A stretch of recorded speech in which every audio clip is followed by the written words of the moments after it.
성경을 읽으면서 뭐 다 그렇겠죠. 어렵죠, 그죠? 성경이 참 어렵습니다.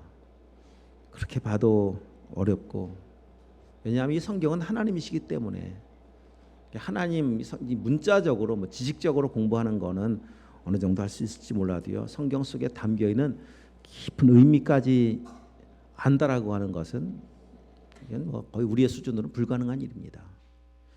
성령께서 이제 조명해 주시면 깨닫게 하시고 이제 알게 하실 텐데, 오늘 그런 은혜의 시간 되시길 축복합니다. 자, 하여튼 성경을 연구하면서 좀 어렵게 느껴지는 부분 중에 또 한 가지는 뭔가 하면, 성경에 나와 있는 지역들, 지명들이 다 생소하기 때문이에요. 일반적으로 알고 있는 유명한 지명들이 있습니다. 뭐 예루살렘, 뭐 다 알죠. 예수님 탄생하신 베들레헴, 뭐 갈릴리, 뭐 사마리아. 그러니까 용어로는 알고 명칭으로는 알고 있는데 도대체 그곳은 어떤 곳인지, 그곳에서 그 말씀을 하셨을 때 분명히 의미가 있었을 텐데, 이게 성지순례를 가서 보니까 그 현장에 가서 보면 이 말씀을 왜 그때 하셨는지가 조금 더 와닿는 부분들이 훨씬 많습니다. 참 이래서 이 말씀하셨구나. 근데 우리는 뭐 가도 사실 뭐 거기서 사는 것과 다르죠. 사는 분들은 뭐 금방금방 말씀이 더 이해하기 쉬울 텐데, 우리는 잠깐 가서 그냥 둘러보고 오는 정도라서 뭐 잘 모릅니다. 근데 그러면서 좀 아쉬움이 생기죠. 이 나라에 주님이 오셨더라면, 대한민국에 오셨더라면 아마 영통에 오셨을 것 같아요. 영통이잖아요. 영통. 영이 통하는 곳이니까 아마 이 동네에 오셨을지도 모르겠는데, 오셨더라면 참 성경을 이해하는데 훨씬 우리에겐 도움이 될 텐데, 배경을 이해하고 지리를 이해하고 상황을 이해하는데, 왜냐하면 날씨 하나까지도 다 성경 속 의미가 있습니다. 해가 지고 뜨고 하는 것도 의미가 있고, 바람 하나까지도 의미가 있고, 이른 비와 늦은 비를 우리는 사실 그렇게 피부에 와닿는 그런 계절과 때는 아니거든요. 물론 우리도 봄에 이른 비가 와서 파종을 하고 늦은 비가 와서 마지막 수확 전에 또 도움이 되는 건 맞지만, 여러분 그런 의미보다 진짜 훨씬 깊은 의미가 있거든요. 그런 아쉬움이 없지 않아 있고, 제가 성경의 지도를 이렇게 보아도 성경 지도를 보고 머릿속에 담고 있는 것과 그 지형을 밟는 것과도 다르기 때문에 그렇습니다. 이런 아쉬움이 오늘 성경을 보면, 읽다 보면은 왜 이스라엘 민족을 택하셨을까? 왜 그 민족을 택해야만 했을까를 정확히 알려주고 계십니다. 그 민족을 택한 이유는 우리 읽었던 7절 말씀과 같이, 너희를 택하심은 너희가 다른 민족보다 수요가 많기 때문이 아니니라. 오히려 너희는 모든 민족 중에 가장 적기 때문에 내가 너희를 택했고 너희 민족을 택한 것이다.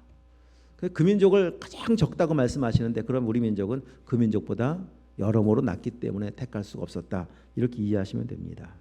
자, 하여튼 오늘 우리가 이제 기억할 것은 무엇인가 하면, 이렇게 작고 모든 민족 중에 가장 부족한 민족인 이 이스라엘 민족이, 유대 민족이 어떻게 400년 동안 종살이 하다가 거대한 애굽에서 나올 수가 있었을까? 그렇죠? 그 작은 민족이, 큰 민족도 아니고 작은 민족인데 어떻게 그 애굽의 그 탄압에서 종살이에서 벗어날 수가 있었을까? 그리고 어떻게 이 작은 민족이, 오늘 읽었던 본문에 보면은, 자 1절, 너보다 많고 힘이 센 7민족이 주둔하고 있는 그 가나안 땅을 정복할 수가 있었을까? 이 모든 것을 한마디로 딱 요약을 해보면, 그래서 은혜라고 하는 겁니다. 어떻게 여기까지 왔었습니까? 이 작은 민족이 하나님께서 업어서 오셨고 안아서 오셨다고 말씀하시잖아요. 그 은혜입니다. 은혜. 근데 은혜를 베푸셔서 여기까지 인도하신 하나님, 오늘 1절 말씀해 보시면, 내 하나님 여호와께서 너를 인도하사 내가 가서 차지할 땅으로 들이시고, 여기까지만 인도하신 것이 아니라 앞으로에 가야 할 길도 인도하시겠다고 말씀하시지 않습니까? 인도하셔서 약속하신 땅까지 인도해 들여보내시겠다고 말씀해 주고 계십니다. 역시 하나님의 은혜입니다. 우리도 똑같습니다. 어떻게 여기까지 왔습니까? 은혜로 왔습니다. 어떻게 앞으로의 인생을 걸어가시겠습니까? 은혜밖에 없습니다. 내 힘으로 갈 수 없습니다. 할 수 없습니다. 자, 이 은혜를 베푸신 아주 중요한 목적을 하나님 말씀해 주고 계시는데 8절 한번 가보도록 하겠습니다. 8절 여호와께서 다 함께 시작. 여호와께서 다만 너희를 사랑하심으로 말미암아 또는 너희 조상들에게 하신 맹세를 지키려 하심으로, 여기까지만 두 가지 말씀하고 계십니다. 사랑하시기 때문에, 또한 약속 언약 때문에, 조상들과 맺은 언약 맹세 때문에 하나님은 이 백성들을 인도하셨고 인도하실 것이라고 말씀하시는 거예요. 여러분, 이 두 가지만 없어도 하나님의 은혜를 입을 수 있는 방법은 없습니다. 사랑하지 않는데 어떻게 은혜를 입겠습니까? 약속을 지키지 않는 분이신데 어떻게 은혜를 기대할 수가 있겠습니까? 그렇죠? 약속을 수시로 파기하는 분들 있지 않습니까? 그런 사람들에게 뭐 기대할 게 별로 없습니다. 근데 하나님은 사랑하시기도 하시고 약속하시면 반드시 지키세요. 성경 말씀하신 민수기에 여호와 하나님은 시건하는, 농담하시는 분 아니시다. 말씀하시면 반드시 그 말씀을 지키시는 분이시다 라고 이제 말씀하고 계시는데, 자, 안 읽었던 뒷부분을 더 보도록 하십니다.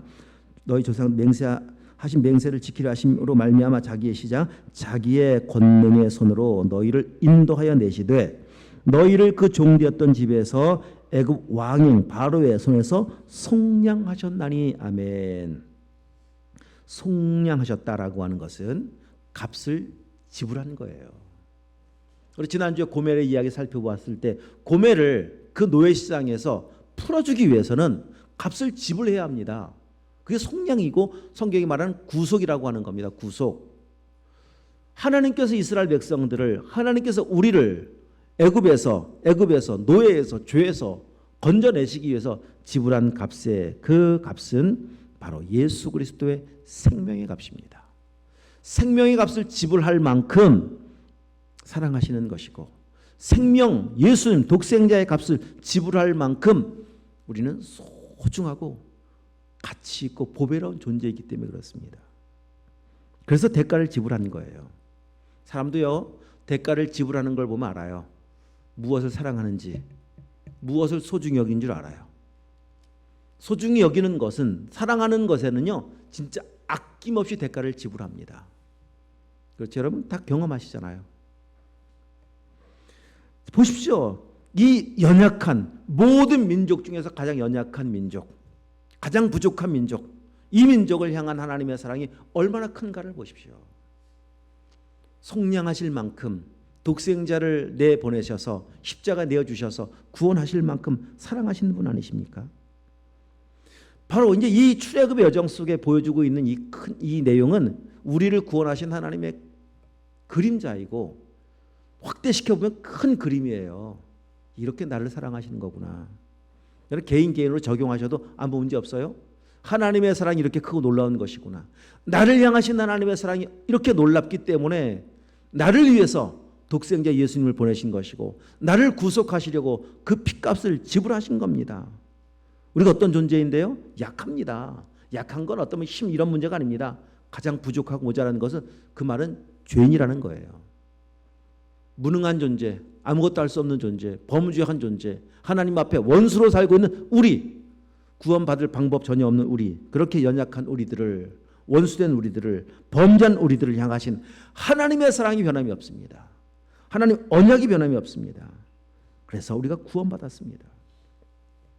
이것이 바로 출애굽을 통해서는 미리 보여주신 하나님의 계획이시며 이루실 하나님의 큰 구원 계획이시고, 오늘 우리에게는 이미 성취된 하나님의 언약이며 은혜 아니겠습니까?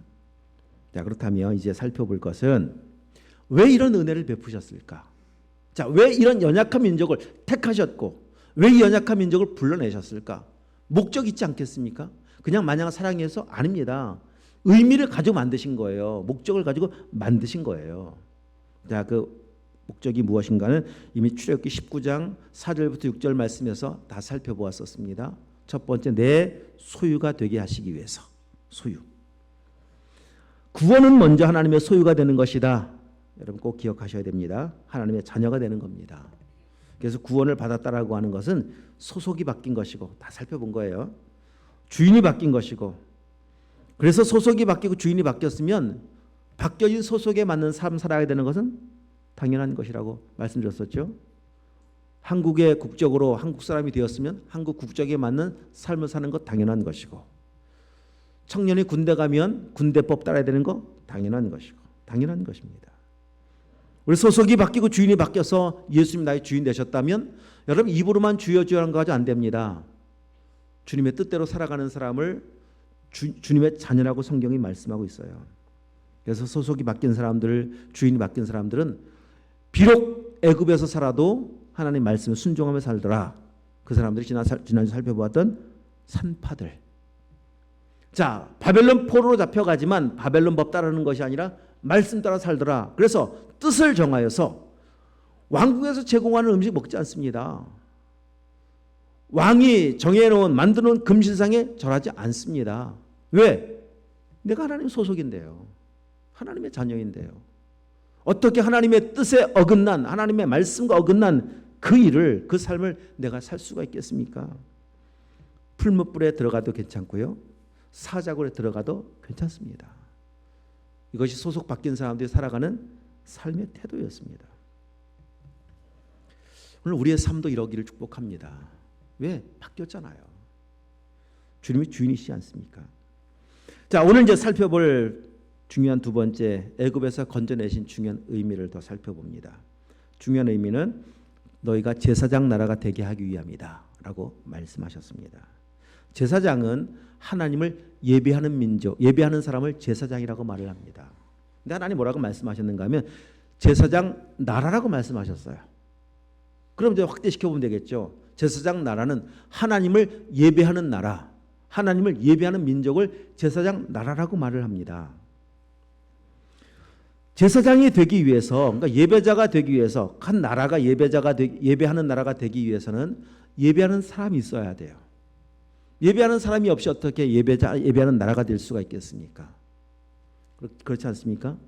예배하는 가정이 되기 위해서는 예배하는 사람이 가정 속에 있어야 돼요. 그래야 그 가정이 예배할 수가 있습니다. 자, 우리를 부르신, 나 개인 놓고 부르실 때 부르신 목적 여기 있다니까요.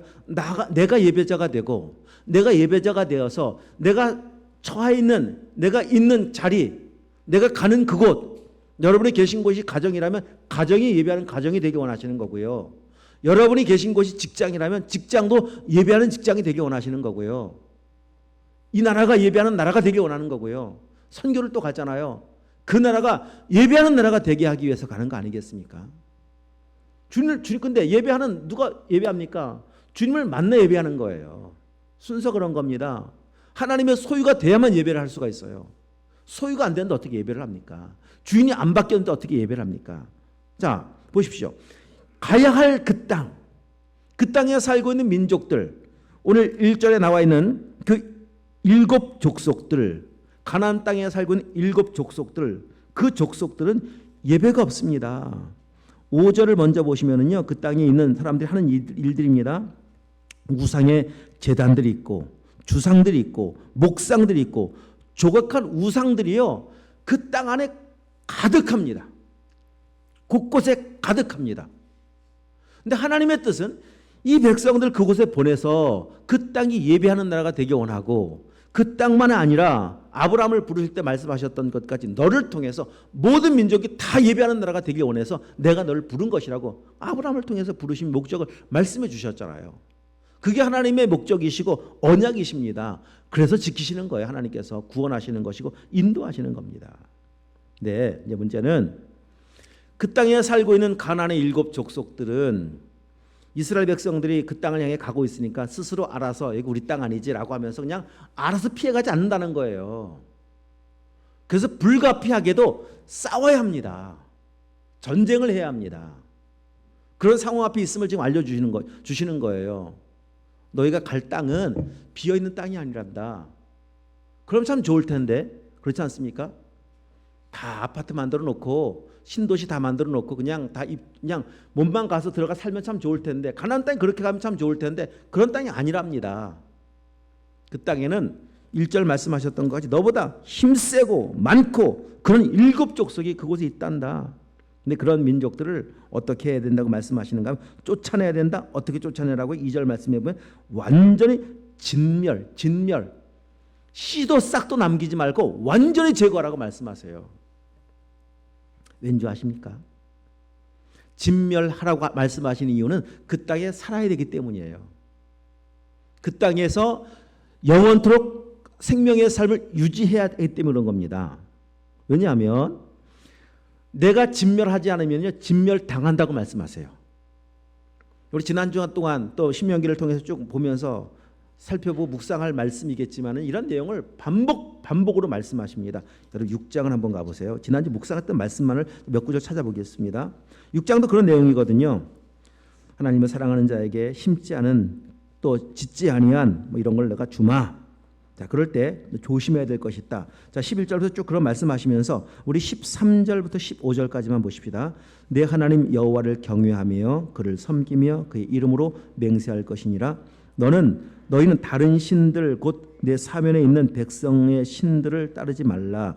너희 중에 계신 너희의 하나님 여호와는 질투하는 하나님이신즉 너희의 하나님 여호와께서 내게 진노하사 너를 지면에서 멸절시키실까 두려워하노라. 이렇게 말씀하시잖아요.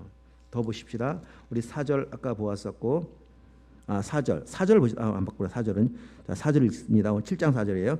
그가 내 아들을 유혹하여 그가 여호와를 떠나고 다른 신들을 섬기게 하므로 여호와께서 너희에게 진노하사 갑자기 너희를 멸하실 것임이니라. 더 봐요. 16절 말씀도 보시면 16절 내 하나님 여호와께서 내게 넘겨주신 모든 민족을 내 눈이 긍휼히 여기지 말고 진멸하여 그들의 신을 섬기지 말라. 그것이 내게 올무가 되리라. 진멸하지 못하면 올무가 된다고도 말씀하십니다. 자, 26절 7장 26절입니다. 다 따라오고 계시죠? 우리 학생들도 눈으로 성경 보시고 자 26절 시작. 너는 가증한 것을 내 집에 들이지 말라. 너도 그것과 같이 진멸당할까 하노라. 너는 그것을 멀리하며 심히 미워하라. 그것은 진멸당할 것임이니라. 자 8장으로 한번 더 가서 보겠습니다.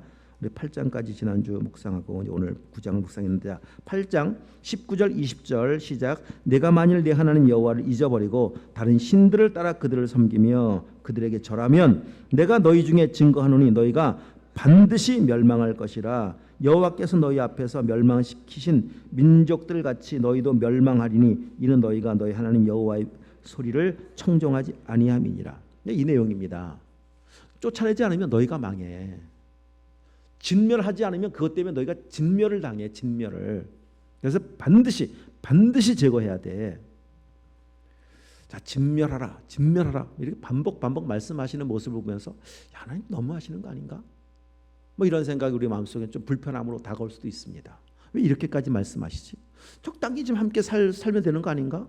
함께 좀 상생하면서 살 수 없는 것인가? 왜 꼭 이렇게 말씀하시지?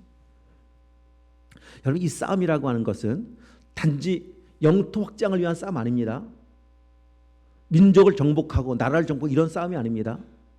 이 싸움은 영적 싸움이기 때문에 그런 거예요. 영적 전쟁. 그러니까 남겨놓으면 죽는 거예요. 죄가 남아있으면 죽는 거예요.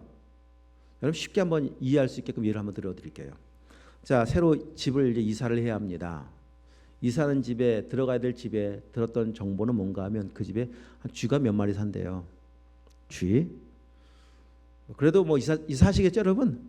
뭐 쥐가 사람을 죽이나요? 뭐 별로 위협적인 존재는 아니잖아요. 조금 혐오스럽고 어떤 분들은 집에서 쥐를 키우기도 하잖아요. 가둬놓고 키우기도 하고 뭐 그런 분도 계시니까 뭐 그냥 몇 마리 왔다 갔다 해도 뭐 이사 하시죠, 그죠? 안 해죠. 자, 이제 뱀으로 바꾸겠습니다. 뱀. 근데 뱀도 그냥 뱀이 아니야. 독사, 살모사, 독사. 10마리가 있대 집에. 그 집에. 이사하시겠죠? 근데 이제 이사하기 전에 잡아야 되잖아요. 근데 9마리는 잡았어요. 한 마리를 못 잡겠어요. 한 마리. 이미 10마리가 있는데. 아니, 한 마리쯤이야 뭐. 한 마리쯤이야 라고 하면서 이사하시겠죠? 그러니까 왜 안 하세요? 그러니까요. 한 마리가 어떤 위협을 헤쳐서 사람의 목숨을 빼앗을지 모르잖아요. 그러니까 남겨둘 수가 없는 거예요. 예, 그 진멸 그 의미입니다. 예, 완전히 하나가 아니에요. 한 마리가 집안 식구 다 죽일 수 있어요. 남겨놓은 어떤 하나가 이 민족 전체를 멸망시키잖아요. 이 결국 하나님 말씀을 경고를 무시하니까 이 이스라엘 민족 자체가 없어져 버리잖아요. 역사의 끝을 알고 있는 것처럼. 왜? 이 말씀을 무시했기 때문에. 그런 의미입니다. 그런 의미. 진멸해야만 내가 살아요. 그래서 하나님 성경은 뭐라고 말씀하시느냐? 악이라고 하는 것은 모양이라도 버려버려라. 남겨져 있는 그 작은 거, 이 정도쯤이야 라고 하는 것이 결국 내 인생 전부를 멸망시키고 망가뜨리고 나 하나 멸망시키는 끝나지 않습니다. 가정인 가정 전체를 멸망시킬 수 있습니다. 하나님께서 말씀하시는 대로 제거하지 않으면, 진멸하지 않고는 하나님의 나라가 이루어지지 않아요. 그 나라가 제사장 나라가 절대 안 돼요. 그래서 얼마나 말씀하시는가. 다시 오늘 본문에 와서 아까 5절 읽었었습니다. 자, 5절 다시 한번 눈으로 보십시오. 5절. 자, 5절 다 함께 우리 학생들이 성경을 잘 읽어요. 학생들만 한번 읽어봐 주시겠어요? 또랑또랑한 목소리로. 자, 다 함께 시작.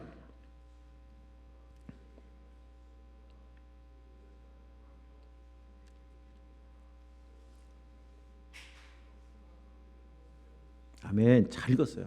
변성긴 걸 내가 몰랐네요. 주일학교 아이들이 또랑또랑 읽죠. 잘 읽었어요. 여기 잘 보십시오. 자, 그들을 향해서 행할 것은 헐며, 잘 보십시오. 여기 이런 데 동그라미 쳐놓으세요. 성경에. 헐며 깨뜨리며 찍으며 불살라 버려라. 이렇게 해요. 맨 마지막에는 다 불살라 버려야 돼요. 불살라 버려 없어지는 거예요. 적당히 남겨두고, 적당히 뒤에 숨겨두고, 방치해두고, 잠깐 옷장에 좀 넣어두고 안 됩니다. 그래서는 완전히 제거해야 돼요. 자, 그럼 이제 여러분 스스로에게 한번 질문해 보십시다. 내 삶에 있어서 하나님을 향해 나가 예배하고 말씀 앞에 서고 기도하고 이 경건의 온전한 믿음의 모습으로 살아가는 데 있어서 방해될 만한 요소가 뭘까요? 나도 오늘 내 삶에서 헐어버리고 찍어버리고 깨뜨려버리고 불살라버려야 될 것이 뭘까요? 하나님께 나가지 못하는 요소들이 분명히 있습니다. 어떤 사람 TV, 드라마, 트로트, 게임, 여행, 운동, 자기만의 여가 활동들 있을 수 있어요. 여러분 그것이 하나님 앞에 나가지 못하게 만들고 있다면 아까워하지 마시고 오늘 이런 마음에 결단하는 마음으로 찢고 깨뜨리고 허물어버리고 불살라버릴 수 있기를 축복합니다. 그게 사는 길이에요. 사는 길. 자, 그래서 여러분 진짜 깨뜨릴 게 뭔지 아십니까? 저 TV가 문제 아니에요, 여러분. 뭐가 문제예요? 정확해. 내가 문제예요, 내가. 여기 가나안의 7 족속 잘 보세요. 너보다 많고 힘이 센 7 족속이 누군지 아십니까? 나예요, 나. 내 속에 있는 나. 하나님의 은혜를 잃어버린 나. 누가 깨지고 누가 허물어져야 되고 누가 불살라져야 되는가 하면 바로 납니다. 은혜를 잃어버린 나, 옛 자아로 살고 있는 나. 내가 죽지 않고는요 내 앞에 있는 문제 하나 해결해 놓는다고 해결되는 거 아니에요. 이거 도움이 안 되지, 이거 버려야지. 저도 예전에 이제 담배를 피울 때 그런 경험이 있거든요.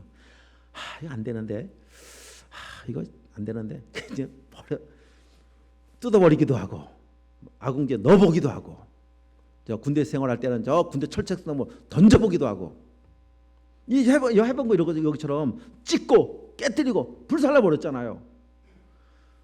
근데 나는 안 바뀌었어요. 시간 지나고 나니까요, 눌러놓았던 것이 다시 올라오기 시작하면서 딱 한 번만, 딱 한 가지만.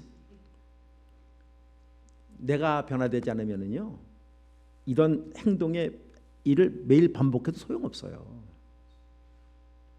내가 문제라니까요, 내가.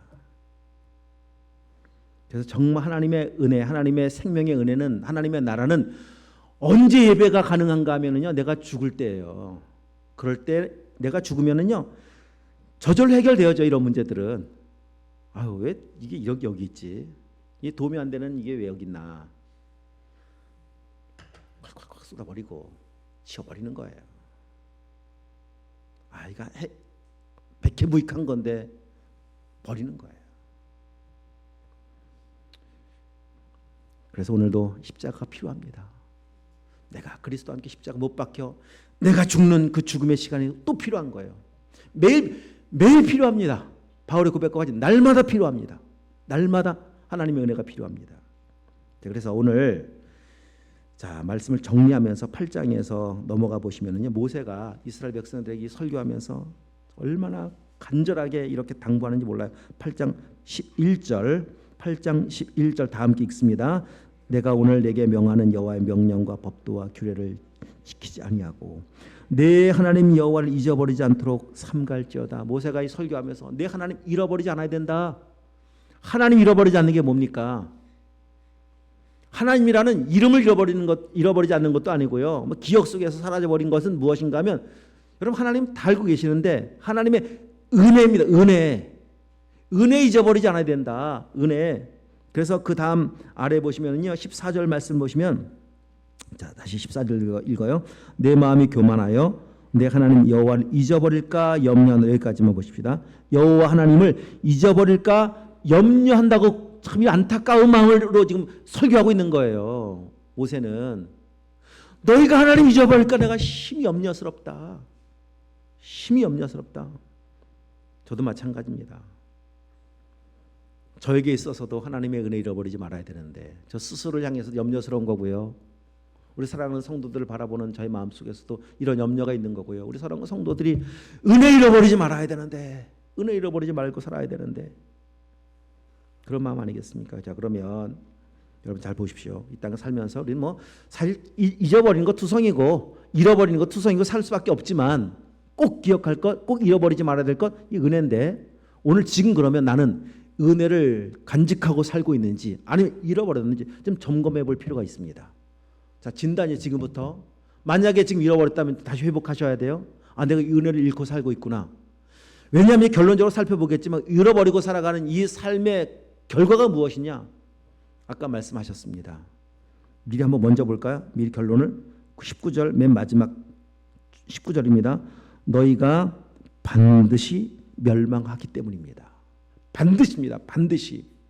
그래서 여러분 은혜를 회복해야 되는데, 자 진단, 첫 번째 진단입니다. 은혜를 잃어버릴 때 나타나는 반응이 뭔가? 14절 말씀 다시 한번 보면 8장 14절 시작. 내 마음이 교만하여 내 하나님 여호와를 잊어버릴까 염려하노라. 여호와는 너를 애굽 땅 종되었던 집에서 이끌어내시고, 나타나는 반응입니다. 교만함입니다. 은혜를 잃어버리면 교만해집니다. 그럼 교만은 뭐냐 도대체? 17절 읽어. 17절 시작.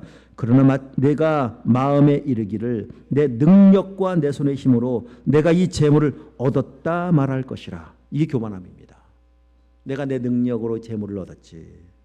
내가 내 능력으로 이렇게 성취했고 업적을 이루었지. 내 능력, 내가 잘난 거고 내가 탁월한 것이고 라고 생각하고 있는 게 교만함이라고 성경 말씀하고 계시는 거예요. 여러분이 얻은 재물은 여러분의 능력의 결과인가요? 여러분 한번 스스로 한번 속으로만 생각해 보십시오. 내가 능력이 탁월해서 지금 돈을 가지고 소유하고 있는 건가요? 벌고 있는 건가요? 자, 성경이 뭐라고 말씀하신가 보십시다. 그 뒤에 바로 나와 있는데 18절 내 하나님 여호와를 기억하라. 다 읽어요. 시작. 내 하나님 여호와를 기억하라. 그가 내게 재물 얻을 능력을 주셨습니다. 여기까지 모십시다. 누가 주셨다고요? 하나님께서. 이거 잊어버리면 안 돼요, 여러분. 이 원리 놓치면 안 돼요. 그래서 하나님 주신 건데 잃어버리고 내가 내 힘으로 그걸 교만이라고 말하는데, 교만해져 있는 사람들은 어떻게 또 반응을 하는가? 이제 그 다음 반응을 보면 알아요. 아예 하나님 주셨죠. 말은 그렇게 하는데 이제 어떻게 삶을 통해서 나타난 열매를 보면 또 금방 나타납니다. 내가 내 힘으로 내 능력의 결과라고 생각하는 사람들은요, 감사가 없습니다.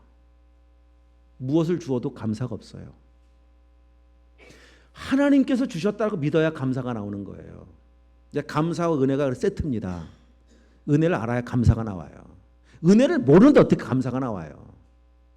내 능력으로 얻은 것이 당연하다고 생각하죠. 감사합니까? 감사하다고 생각을 합니까? 또 더 나가서 내 능력의 결과라고 생각하니까 하나님께 드리는 것이 굉장히 인색해지기 시작해요. 마치 선심 쓰듯이 드려요. 선심. 내 것을 내 것인데 그냥 하나님께 좀 구제하자, 이런 마음입니다. 인색해지기 시작합니다. 그 드린 만큼 목이 뻣뻣해지기 시작합니다. 내 것 드렸기 때문에. 여러분, 진짜 그러나 겸손한 사람, 은혜를 아는 사람은요, 다 하나님 주셨습니다. 어떻게 저에게 이런 은혜를 주셨습니까? 하나님의 것인데 하나님께 당연히 드려야죠. 드리면서도 감사해야 하고, 드리면서 죄송해야 하고, 이게 은혜 아는 거예요. 진단되시죠, 여러분? 지금 어떤 상태에 처해 있는지. 두 번째, 20절. 자, 교만함입니다. 은혜를 잃어버린 모습입니다. 20절 읽겠습니다. 19절부터 19 아까 읽었는데 다시 한번 읽어. 시작. 내가 만일 내 하나님 여호와를 잊어버리고 다른 신들을 따라 그들을 섬기며 그들에게 절하면 내가 그들에게 증거하노니 너희가 반드시 멸망할 것이라. 아멘. 나타나는 반응이 뭐냐? 은혜가 사라지고 우상을 숭배합니다.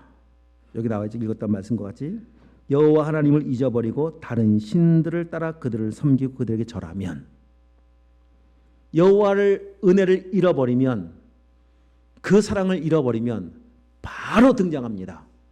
바로 다른 것을 섬기기 시작합니다. 우상을 섬기고 다른 신들을 섬기기 시작합니다. 자, 우상과 다른 신들을 하니까 나는 안 섬기는데, 여러분 안 섬기시죠 물론. 집에 신상이 있습니까? 집에 하나씩 만들어 놓으셨습니까? 아무것도 없죠.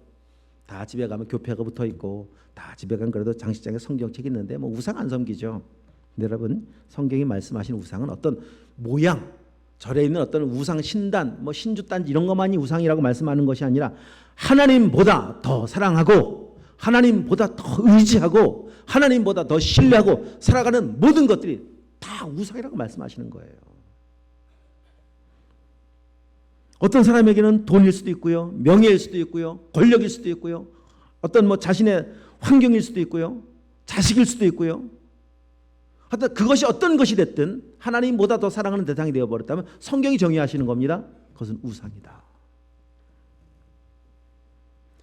자, 그렇게 우상이 있는데, 그 말은 다시 하나님보다 더 사랑하는 어떤 대상이 있는데 하나님을 향해서 예배한다. 이게 가능하겠습니까? 더 사랑하는 어떤 것이 있는데 하나님을 사랑하여 하나님을 경배한다. 이게 가능하겠습니까? 그렇게 할 수가 없습니다. 다른 마음, 그 말은 마음은 이미 다 뺏겨 있는데 몸만 나와서 예배한다고 그 예배를 받으시겠습니까? 여러분, 예배는 그런 거예요. 나를 구원하신 하나님을 내가 너무 사랑해서, 너무 감사해서 그 앞에 나와서 나를 구원해 주셔서 감사합니다, 하나님 사랑합니다 라고 하는 게 예배입니다. 하나님을 향한 은혜가 회복되어져야만 진정한 예배가 회복되어지는 거예요. 오늘 그러면 내 지금의 마음의 상태가 은혜 가운데 있는지 은혜를 잃어버렸는지 알아요. 예배하는 태도만 점검해봐도 금방 확인이 되어져요. 내가 어떤 모습으로 지금 살고 있는지가. 은혜 가운데 살아갈 때는요, 예배가 어떤 내 삶의 중요도, 우선순위에 있는 거 여러분 다 경험하셨어요. 가장 중요한 것이고요, 전부예요, 전부. 그냥 교회 나오는 것보다 더 기쁜 일 없고요.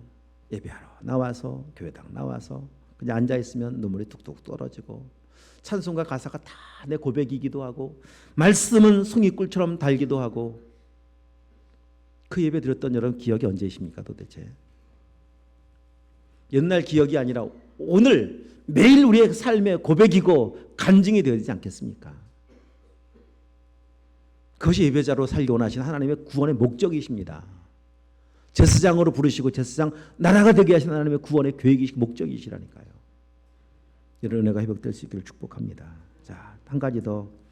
교만한 사람, 은혜 잃어버린 사람 어떤 모습으로 사는가?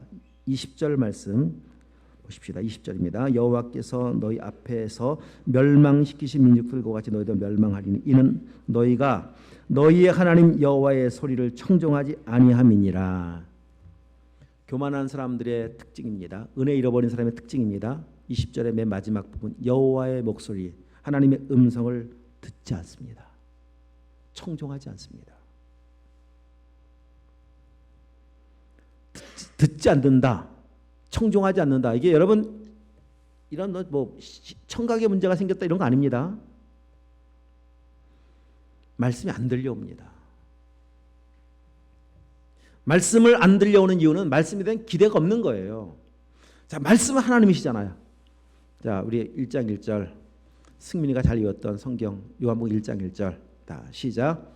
태초에 말씀이 계시니라. 이 말씀이 하나님과 함께 계셨으니 이 말씀은 곧 하나님이시니라. 아멘. 말씀은 하나님이십니다. 그 하나님은 나를 구원하시고 나를 속량하신 하나님 아버지이십니다. 나를 영원히 변함없이 사랑하시는 분이십니다. 나를 여기까지 안고 업고 오신 분이십니다. 그분이 지금 하시는 말씀이고 그분과 나누는 교제 아니겠습니까? 지금 예배는 말씀은. 근데 그 사랑이 사라져 버리니까, 그 은혜가 사라져 버리니까 말씀은 그냥 따분한 이야기예요. 잔소리가 되고 잔소리. 기대가 없으니까 졸음이 쏟아지고, 기대가 없으니까 말씀 들려오지 않고, 기대가 없으니까 귀로만 듣고. 여러분 그 상태 어떤 상태라고요? 내 마음이 높아져 있구나. 은혜가 사라져 버렸구나. 이스라엘 백성들이여, 여호와 잊어버리지 않아야 됩니다. 잊어버릴까 내가 염려합니다. 만약에 그런 상태가 되어버렸다면, 만약에 그래서 잊어버려서 지금 살펴봤었던 것 같이 이스라엘 백성들의 삶에서 나타나는 모습들이 교만해져 있고, 그래서 우상을 섬기고 있고, 말씀에는 귀가 닫혀 있다면 여러분에게 경고합니다. 반드시 멸망할 겁니다. 반드시. 자, 그런데 여러분 잘 보시면 이 위험한 상황이 언제냐? 언제 이렇게 은혜를 다 잃어버려 교만한 상태가 될 수가 있는가? 12절, 13절 말씀 읽겠습니다. 시작. 내가 먹어서 배부르고 아름다운 집을 짓고 거주하게 되며 또 내 소와 양이 번성하며 내 은금이 증식되며 내 소유가 다 풍부하게 될 때에 내 마음이 교만하게 될 것이다. 교만할 수 있다. 그래서 염려한다. 이렇게 말씀하시죠. 12절 13절이에요. 모든 조건이 좋아졌어요. 모든 환경이 넉넉해졌어요. 먹고 살만해졌어요. 배부러졌어요. 등이 너무 따뜻해요. 풍족해졌어요. 그때가 위험할 때다. 광야가 위험할 때가 아니고, 광야는 환경적으로 위험할 수 있지만 그때가 진짜 위험한 때가 아니고, 진짜 위험할 때는 광야를 다 지나가고 나서 가나안 땅 들어가서 모든 환경이 좋아졌을 때다. 그때 조심해야 될 때다. 여러분 지금입니다. 지금 이 12절 13절을 지금 우리가 살고 있는 거예요. 이 시대를. 아무리 어렵다고 말을 해도 얼마나 풍족함 가운데 살고 있습니까? 여러분 부족한 거 뭐가 있습니까? 솔직히 말해서 그렇죠? 뭐가 부족해요? 너무 넉넉함 가운데 살고 있어요. 그래서 오늘 이 시대가 우리를 너무 위험한 시대 가운데, 살얼음판을 걷는 위험함 가운데 매일매일 살고 있는 거예요. 그런 이 시대가 먹고 살만한 시대로 접어들면서 지금 이 말씀하셨던 내용들은 이 시대의 문제로, 지금 영적인 문제로 대두되고 있잖아요. 너무 높아져 있지 않습니까? 다 내 힘이었습니다. 내 능력이죠. 하나님 뭐 도와주신 거 뭐 있어요? 내가 다 한 거죠. 은연중에 생각하고 있습니다. 말은 아니라고 생각하는데 삶으로 나타나요. 삶으로. 하나님보다 사랑하는 것이 얼마나 많습니까? 곳곳에 널려 있잖아요. 마음은 다 뺏겨버렸다니까요. 말씀을 듣지 않습니다. 정말 들으려고 하지 않습니다. 왜? 시대가 그렇게 만들었어요. 하나님의 경고, 모세를 통해 주셨던 이 경고가 오늘 이 시대를 살아가는 우리들에게는 이 경고를 무시하고 살아왔기 때문에 이런 시대 속에 우리가 안타깝게도 하나님의 은혜를 잃어버린 시대를 살고 있다면, 혹시 이것이 내 모습이라면 오늘 우리는 다른 어떤 것보다 빨리 회복해야 될 것이 있습니다. 나를 구원하신 하나님의 은혜입니다. 그 은혜. 우리를 멸망시키려고 불러낸 거 아니거든요.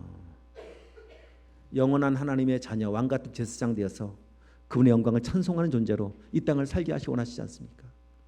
그 은혜 충만해서 어떤 상황에 처하든지 감사할 줄 알고, 어떤 문제를 만나도 주님 앞에 난 하나님 한 분만 섬깁니다 라는 믿음의 결단을 할 줄 알고, 어떤 상황 속에 있어도요, 그냥 하나님 앞에 먼저 귀를 기울일 줄 아는 그런 은혜로 살아가는 사람, 성도.